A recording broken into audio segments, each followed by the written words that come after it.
नमस्कार. आपल्या सगळ्यांचे सोशल महाराष्ट्र न्यूज चॅनलमध्ये हार्दिक स्वागत. चला वळूया तर एका नवीन बातमीकडे. आजची बातमी. धुळे जिल्ह्यातील नागपूर धुळे सुरत राष्ट्रीय महामार्गावरील कुसुंबा गावाजवळील ब्रिजवरती भला मोठा खड्डा पडला होता. दरम्यान वर्षभराच्या प्रतीक्षेनंतर राष्ट्रीय महामार्ग प्राधिकरणाच्या वतीने खड्डा बुजवण्यात आला. मात्र असं असलं तरी एकतर्फा वाहतूक बंद ठेवण्यात आली आहे. त्यामुळे नागपूर सुरत मार्गावरून प्रवास करणाऱ्या वाहतूकदारांना मोठ्या अडचणींचा सामना करावा लागतोय.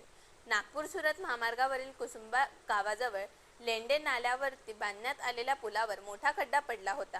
हा खड्डा बुजवण्यात यावा यासाठी स्थानिक गावकऱ्यांसह नागरिकांनी अनेक वेळा आंदोलन व तक्रारी केल्या होत्या. दरम्यान तब्बल 1 वर्षानंतर महामार्ग प्रशासनाच्या वतीने खड्डा बुजवण्यात आला. मात्र असं असलं तरी महामार्ग प्रशासनाच्या वतीने वाहतूक सुरू करण्यात आलेली नाही.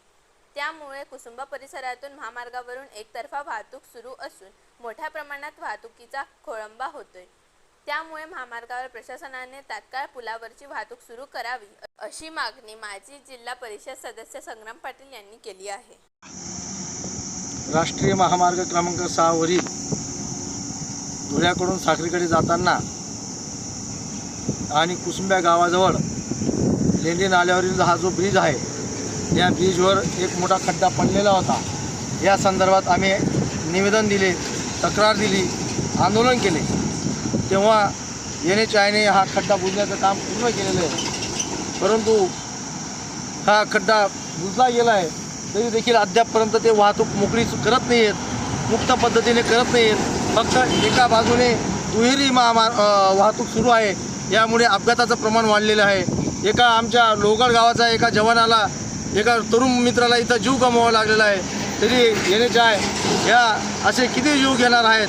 आता हा एवढा मोठा खड्डा आमच्यासारख्यांनी अनेक वेळा आम्ही आंदोलन केली, त्या माध्यमातून हा खड्डा बुजवण्यात आलेला आहे. तरी देखील हे NHAI अद्यापपर्यंत हा मार्ग खुला करत नाही.